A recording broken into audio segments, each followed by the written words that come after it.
Gentleman from Roanoke City, Mr. Ware. Thank you, Mr. Speaker. I rise for a point of personal privilege. Gentleman may proceed. Mr. Speaker, you know, this is my 8th year down in the General Assembly, House of Delegates. You know, there are often times that I wonder, you know, by being in the minority, if I'm doing anything that really helps anybody. Because I'm used to being on top, like most of everybody in here, and I'm used to being a winner. And I do understand, Mr. Speaker, that it takes both the majority as well as the minority to make our process work.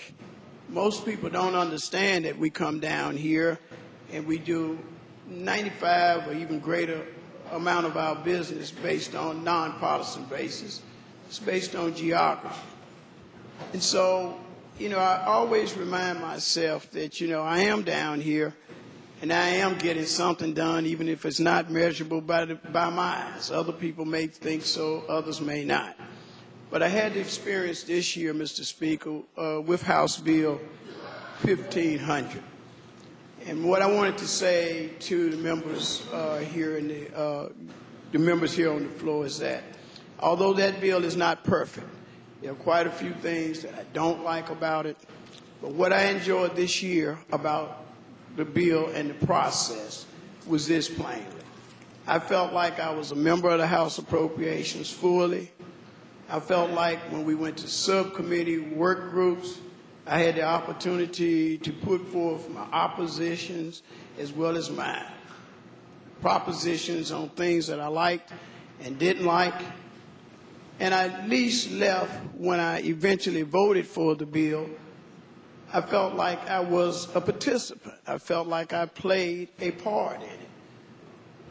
And so I want to thank the committee for understanding that simply because you're in the majority does not mean you exclude the minority. Now, the next point I would like to raise, Mr. Speaker, is although I voted for the bill, there are things in there that I think we desperately have to fix. I understand that this is the beginning of the process. And although many of our constituents think this is the final budget, this is it.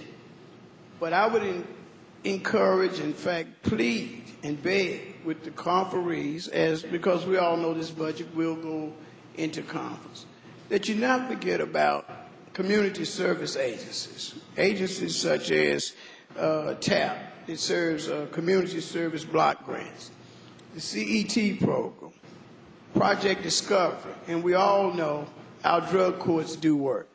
And Mr. Speaker, I would just say to every conferee in there, go in with an open mind.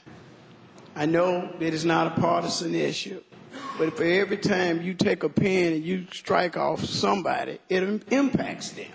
And they may not look like you, they may not live where you live, but they're people too, and they deserve the same services that everyone else will get in the Commonwealth.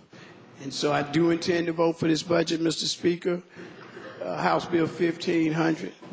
But I do so hoping that you all would at least hear what I'm saying. Take a long look.